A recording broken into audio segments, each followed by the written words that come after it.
देख रहे हैं डीसीपी न्यूज। इस वक्त हमारे साथ हैं डोगरा फ्रंट के अभिषेक गुप्ता जी।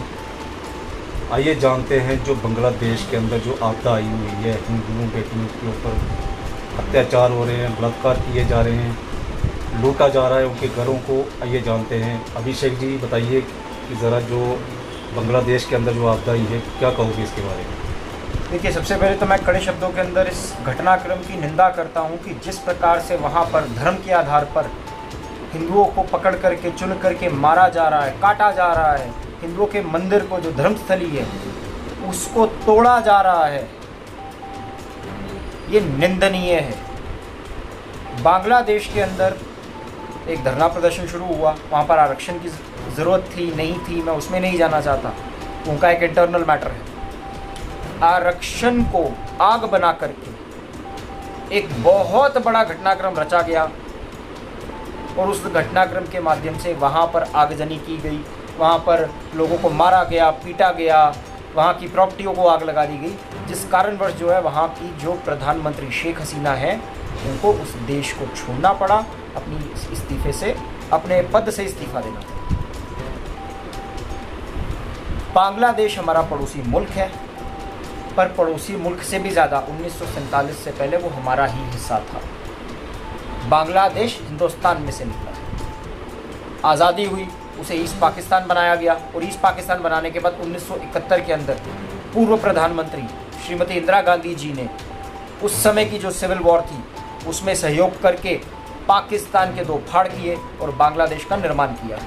वो हमारा है, हमारा ही रहेगा। जो नेता हैं जो चुप्पी साध के बैठे हुए हैं, क्या कहोगे उसके बारे में? जो नेता इस मुद्दे के ऊपर चुप्पी साध करके बैठे हैं और फिलिस्तीन के मुद्दे के ऊपर अपनी आवाज़ को मुखर तरीके से बुलंद करते हैं, ये दर्शाता है सिलेक्टिव पॉलिटिक्स, सिलेक्टिव संवेदनाएं।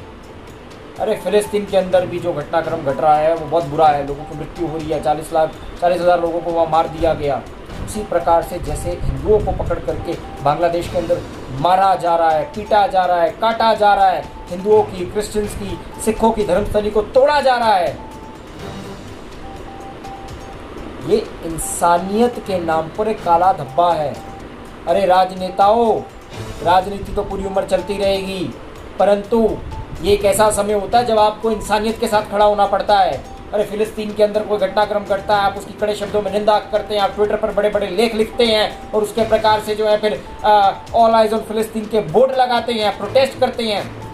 अरे जम्मू कश्मीर के राजनीतिक दलों से मैं ये बात पूछना चाहता हूँ, चाहे पीडीपी हो, उसके बाद अपनी पार्टी हो, चाहे एनसी हो, चाहे कांग्रेस पार्टी हो, अरे हिंदुओं के विषय में क्या हो जाता है? क्या हिंदू इंसान नहीं है? क्या हिंदू इस देश के क्या कहते लोग नहीं है? अरे वहाँ पर जो लोग मेजोरिटी के अंदर बैठे हैं, जो बहुतंत्र में हैं, जो मेजोरिटी की पॉपुलेशन है वो मुसलमानों की है, और वहाँ पर पकड़ करके हिंदुओं को काटा जा रहा, पीटा जा रहा है। जिस समय 1971 के अंदर सेपरेशन हुई थी, 30% हिंदू रहते थे वहाँ पर, आज उनकी संख्या घट करके 8% आ गई है। अरे उसी प्रकार से अगर और कांग्रेस पार्टी के एक दिग्गज नेता श्रीमान सलमान खुर्शीद साहब से मैं ये बात कहना चाहता हूँ, मुझे लगता है मानसिक दिवालियापन पूर्ण तरीके से आपको हो गया है।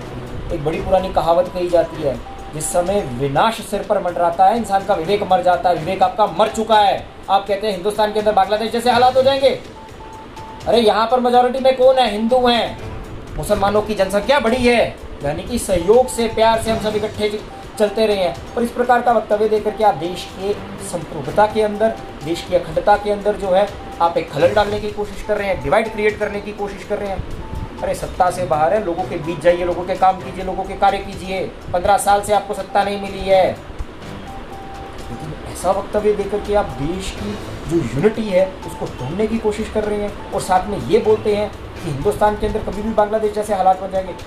We are not a banana republic like Pakistan and Bangladesh. पूर्ण बहुमत से चुनी हुई सरकार है, आर्मी अपना कार्य करती है, यहाँ पर जिन लोगों को लोकतांत्रिक प्रक्रिया के माध्यम से चुन करके भेजा गया है वो अपना काम कर रहे हैं। अरे वो 2 साल में पूर्ण बहुमत की सरकार चलाई है, अब कोalition गवर्नमेंट चला रहे हैं और अच्छी सरकार चल रही है। तो ऐसा वक्तव्य ना दे करके आपको सहयोग करना चाहिए, साथी बनना चाहिए। और साथ में मैं इस देश के माननीय पूजनीय प्रधानमंत्री नरेंद्र मोदी साहब से दरख्वास्त करना चाहता हूँ कि आप पूर्ण तरीके से वहाँ पर इंटरवेंशन कीजिए, हिंदुओं को सेफगार्ड कीजिए।